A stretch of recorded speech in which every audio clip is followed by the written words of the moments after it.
Good morning, I'm Deirdre Coyne, and today and all this week we've been talking about bringing our dreams alive.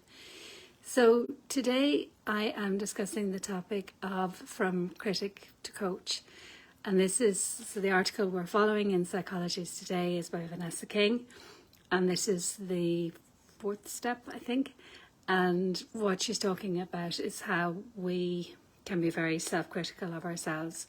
Oftentimes we would perhaps not to speak to anybody else the way that we would speak to ourselves in our minds. And that concept is used to help us to bring our dreams alive. So what she talks about is how many times has your inner voice stopped you in your tracks? That's not good enough. Everybody, I'll be a laughing stock, and so on. So our inner critic gets far too much airtime in our heads.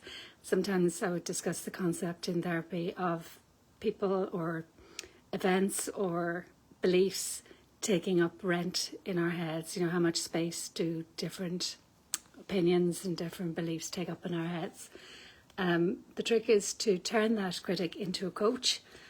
Our critical voice activates the threat system in our primitive emotional brain, so that fight or flight that responds to fear.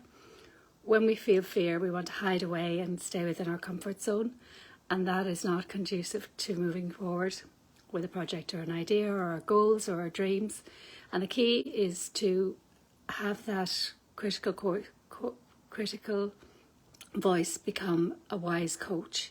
So sometimes that concept that Martina Lennon speaks about is the emotional mind and the wise mind. Instead of criticising your progress, she says, show self-compassion and think more along the lines of that might not be my best work, but what am I learning and what can I build on that tomorrow? So that's kind of along the lines of what we were talking about when we spoke about the moving forward a tiny step each day, taking it slowly, but also being more compassionate with ourselves. Rome wasn't built in a day, as they say. So it's just accepting that we're moving forward and being supportive of ourselves in our minds as much as in our actions.